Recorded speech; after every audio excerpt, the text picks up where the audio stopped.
Hello, you guys. I know it's really late right now. It's just because right now is the only time I have the chance to film this. I've been pretty busy all week, so let's get to it. Today, we're gonna be expanding on the same concepts as the first video I filmed on this channel. We're gonna be using this book and applying its knowledge on friendships because that's the little crisis issue I want to tackle right now. I mean, we could try to tackle, I don't know if we will, but at least it's the first step, you know? I didn't really have any comments in my previous video, so I wonder what you guys are thinking. I don't know what you guys are thinking. If you want to tell me, if you want to ask me questions, if you want me to dive deeper into anything, let me know.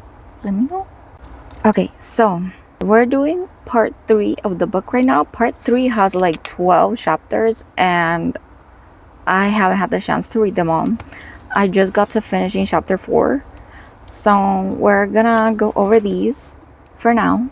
That's what this video will be about. And then when I have more time, I'll read the rest and I'll film also. Okay, so in chapter 1, it says you can't win an argument. Why? What do you mean you can't win an argument? Like, I'm sure lots of you have won arguments and lost arguments. So what is that supposed to mean? Okay, let's start with the first principle. There's a time and a place to argue, right? Usually everything here is demonstrated to you using examples. So it starts off with his real life example. They're at this little party, get together, and somebody brought up a quote. And they were arguing whether it was from Shakespeare or the Bible. And what happened in the end, there was like a mediator, and he said to this guy, "No, you're wrong, the other guy is right." But they both knew very well that the other guy was not right. The guy did this to prevent any animosity between them because they were at a party, they were at a get-together. It's supposed to be a nice event. And at the end, after the guy left, he explained that to him. Like, listen, there's a time and a place. This is not it. I mean, the book doesn't directly say that, but basically in my words, that's how I would say it. Yeah, because you're on my channel, so... Okay, yes, because the guy was telling the story, and this guy, he interrupted the storyteller, and then the storyteller felt uncomfortable in that situation, like it was a little bit embarrassing. So the friend stepped in and he was like, "Hey, there's a time and a place for this." Okay, I love this part. I highlighted it. So why can't you win an argument? You can't win because if you lose it, you lose it, period. Understandable. And if you win it, you lose it. Why? Because suppose you triumph over the other man and shoot his argument full of holes and prove that he is like incapable, basically like inferior to you or whatever, then what? You will feel fine, but what about him? You have made him feel inferior, you have hurt his pride, and he will resent your triumph. Also remember, a man convinced against his will is of the same opinion still. Okay? Here, it mentions an example of somebody who took his course and was explaining how he was a big arguer. He loved to argue with people. That was who he was. That was part of him. But he was in the business field, right? In selling cars and whatever. Once he got to the point of not arguing with people, like listening to them and agreeing with them, not in like a people pleaser sense or like a shut up, like whatever, yeah, sure. As in agreeing with them by listening to them, he got better results. And what is an example of this? So let's suppose this customer walked in and he was like, "I like this exact truck. This is the best car. This is this and that." And the salesman knew it wasn't true, but instead of directly arguing with him, he would say, "Okay, yes, that's good. That's a good point. That's valid," or whatever. Once the guy stopped talking about the truck that he liked, the salesman started talking about all the things he loved about whatever car he was trying to push. And he's not going directly against the other person, but he is giving them a new opinion, a new point of view, something that they hadn't heard before. And they're not going to see it as an argument. Oops. Yeah, the lights went off, so I had to turn on the car. Let me see, what else was I saying? Arguing and winning is basically an empty victory. Why? Because you will not get your opponent's goodwill. I like this quote also. It says, which would you rather have? An academic theatrical victory, aka like a pride and show and like superficiality and all that, or a person's goodwill? Even though knowledge is not superficiality, I like the way he uses theatrical victory, because we all enjoy being right. We all enjoy the feeling that comes with that, and it gives us a little bit of pride. So that's why I mentioned that. You can seldom have a person's goodwill and that victory. When you decide to avoid arguments, change the subject, and give the other person appreciation, it's better when you're going to discuss your point of view, because it's not seen as like a direct contradiction or like a battle of wits or something. Here he goes on to show an example. Well, one of these guys that was taking a course with him had to deal with a tax collector because something was supposedly off. And first they argued. He was like, no, like, I think this is not okay. And the guy was like, no, there's something wrong here. The next time they met up, the guy was a little bit more humble, and he said, look, maybe I was wrong. I don't have as much knowledge as you do. So with all of your years of experience, you must know more than me. And that like calmed down the guy. And the tax inspector had a feeling of importance, okay? Remember this, importance. You're gonna see this throughout the book. The feeling of importance. And that made the tax collector open up. He started talking about himself. And at the end, he decided to let it be. Because he got on his good side. Let it be. Okay? And here's a quote by Buddha that I love it. It says, hatred is never ended by hatred, but by love. Yes. Okay. And a misunderstanding. Okay, this is added on, and I like it. And a misunderstanding is never ended by argument, but by tact, diplomacy, conciliation, and sympathetic desire to see the other person's viewpoint. In the book, it also has some suggestions for how to deal with arguments. I don't really know if I should talk about this or not. You guys let me know in the comments if you really want me to do more deep dives, or you're okay with a little bit more superficial, or just what I enjoy to teach you, so that you apply these knowledge, Okay, so the main principle of chapter 1 here in part 3 is the only way to get the best out of an argument is to avoid it. And my favorite quote is at the end of this chapter. It says, okay, it's talking about this couple that they're married, and he says, my wife and I made a pact a long time ago, and we've kept it no matter how angry we've grown with each other. When one yells, the other one should listen, because when two people yell, there's no communication, just noise and bad vibrations. I like that one. At least me and my relationship, we're both very calm natured, cool, down to earth. So when we really do the rare moments that we do end up yelling, the other one takes a step back and is like, okay, you want to be heard. You need to be heard in this moment. You clearly need to be heard. So I'm just gonna chapter 2 of part 3. It says, a sure way of making enemies and how to avoid it. Never begin by announcing, I am going to prove so and so to you. I am going to prove you wrong. It immediately arouses opposition to the listener, and it makes them want to battle you before any ideas are even brought up. Okay. I love this quote. by Galileo. He was so advanced for the years he was in. It says, you cannot teach a man anything. You can only help him find it within himself. That's a bit of psychology right there, okay? Yes. I don't even know how to begin giving this the beauty, the value, the brilliance. And in this time period, this man was a genius.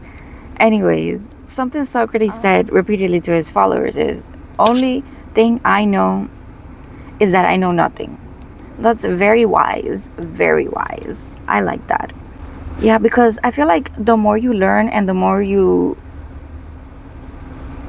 learn, the more you read, the more you experience life, the more you realize that you really don't know shit, because you can always learn something new.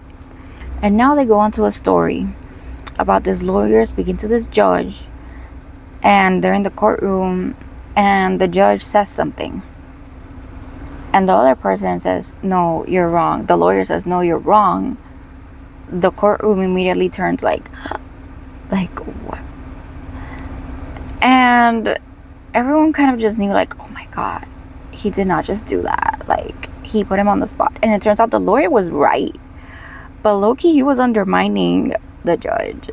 So even though he was right, he did not win the judge's like favor. So yeah, it goes on to explain, like, few people are actually very logical, and most of us are prejudiced and biased. And I think that is very true, because I like to believe that I'm smart, I'm skeptical, and I am logical. But at the end of the day, when I truly do focus on introspection and analyzing, I am biased. Because I'm a human being, and I can mess up too. And as much as I want to be like smart or whatever, I'm still human. There's still something for me to develop, something for me to grow, something. Right? It goes on to explaining this little tidbit in a book. I'm going to paraphrase this. So this guy is saying this, is talking about the word my, and how my has kind of this feeling of like me, like my food, my dog, my house, my. And it's like, imagine you say my ideas. You're attaching your ideas to you, to who you are, to your ego. And it is like you become them, or they become you.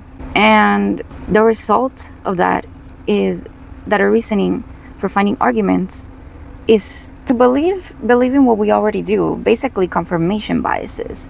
So because it is part of your identity, you are you exist, and you say my ideas, my beliefs, it is like one, basically. The whole concept of ego. That is another reason why you really shouldn't argue with people, at least in psychology, because you're triggering that part that's like them, their whole, what they perceive the whole world to be, So my channel's a little bit small. It's gonna grow. I'm gonna get better at this. Don't worry. We all gotta start from somewhere. And sometimes I do feel like a little bit on the spot, but then I remember, no, like, imagine you're talking to your friends, you're explaining this to your friends, and that calms me down a little. Another thing is, he added a quote from Carl Rogers. He is a psychologist, not Carl Jung, Carl Rogers. I like Carl Jung. I want to read his books more. If anybody wants to give a donation, go ahead if you want to. I'm not going to stop you. I have found it of an enormous value when I can permit myself to understand the other person. I'm going to repeat that. I have found it of enormous value when I can permit myself to understand the other person. Now you might be thinking, permit myself to understand the other person. Yes, that allowance is removing yourself from your identity, from your prejudiced notions, from your biases, and just listen to the other person. Because our first reaction to most statements is an evaluation of judgment, to judge. and not really an understanding of it. You know, we all want to be understood, we all want to be heard, and I feel like that's a huge help when it comes to connecting with others. Here, he discusses a point that I like, that I don't think it gets talked about enough. When we are wrong, we may admit it to ourselves. And if we are handled gently and tactfully, we may admit it to others. And even take pride in our frankness and open and broad-mindedness. But if somebody else is trying to ram that unpalatable fact down our esophagus, we will probably not accept it. And I like it because I noticed this with some people in my close circle. They do this. Another thing I like is, if you tell a person straight out that he or she is wrong, you only succeed in stripping that person of self-dignity and making yourself unwelcome, an unwelcome part of the discussion. Because it's like seen as an attack, kind of.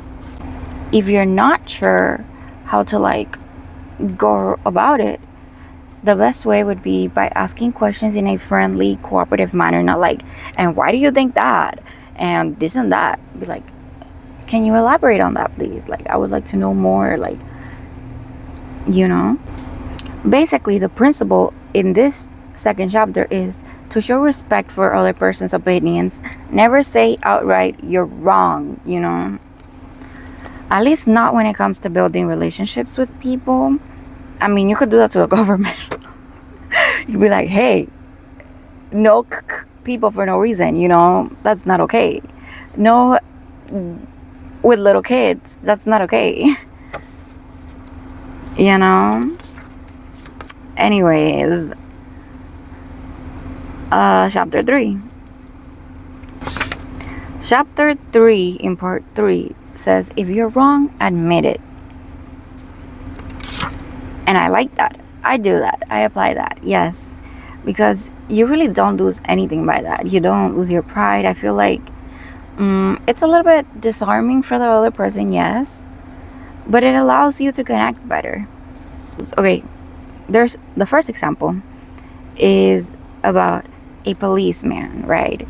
So this guy, he's walking down the park with his dog, and he shouldn't be. It's not a dog park. And the police stops him in this time period, and he's like, hey, don't be walking your dog here. Next time I'll give you a ticket, blah, blah. Did the guy listen? He tried.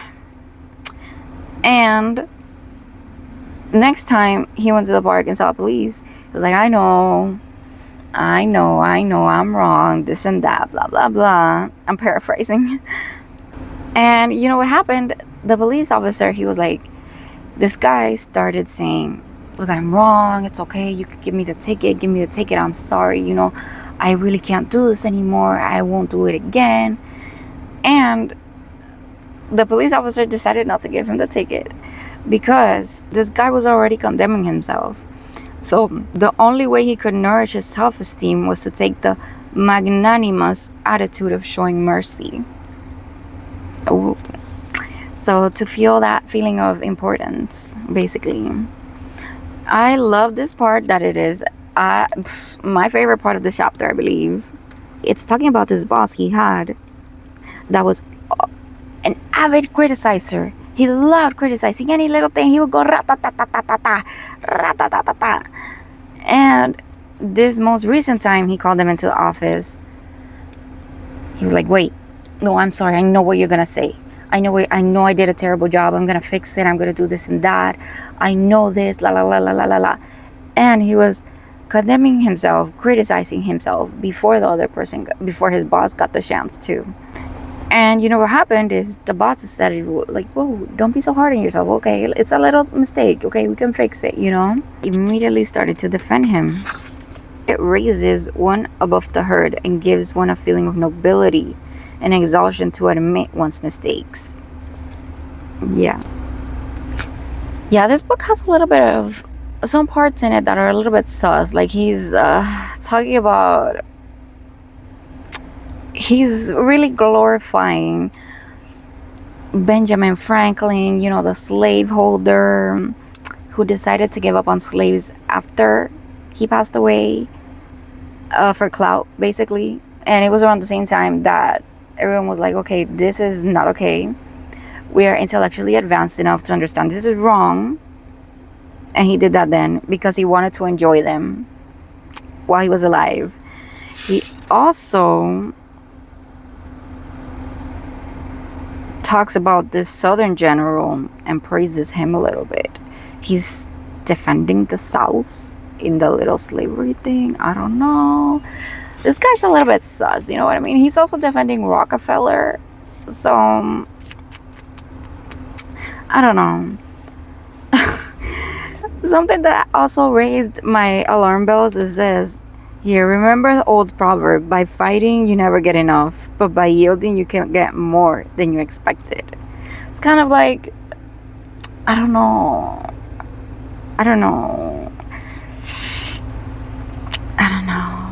Just the people he likes, the people he's defending is a little sus, and then he's talking about this. But you know what? Let's just apply this to friendships. If you apply it to friendships, it's good. Just don't let anybody step on you. Okay, chapter 4 in part 3. A drop of honey. Oh my god, I love the beginning of this one. It talks about, okay, if you come to me with your fist doubled, I promise you that mine will be doubled and faster than yours. But if you come, sit down with me, talk to me, and describe what the issues are presented, we will find that we are not so far apart after all. The points in which we differ are few, and the points which we agree are many. It is like, you come to me right, we will fix this, we will find a way, but don't come to me wrong. It is the desire to get along together, to get together. I love that he points this out. Scolding parents and domineering bosses and husbands and nagging wives ought to realize that people don't want to change their minds. They can't be forced or driven to agree with you or me, but they may possibly be led to if you are gentle and friendly. Ever so gentle, ever so friendly. You heard that, Virgos? You heard that? Virgo, sun, and moons. No, I'm just kidding. I don't hate you guys. Y'all are cool. We need you in society because criticism is good. It's helpful sometimes. You know, just be mindful. It says, a drop of honey catches more flies than a gallon of gall. Okay. And then it gets to the end. Oh, I like this one too. I want to get into Greek literature also. Okay, so he's talking about this Greek slave who said this: the sun can make you take off your coat more quickly than the wind. And kindliness and a friendly approach and appreciation can make people change their minds more rapidly than all the bluster and storming in the world. Begin in a friendly way. That's the principle in this chapter. Yes, you get more done that way. I do really want to get into Greek literature because I feel like those are the OG intellectuals, and they're still the OG intellectuals for a reason. Okay? Until next time, see you guys. I hope you guys enjoyed. Let me know in the comments what you guys want me to talk more about. What you enjoy. I don't know. Just talk to me so we know what we want. Okay? Okay, that's it. Good night, guys. Till next time.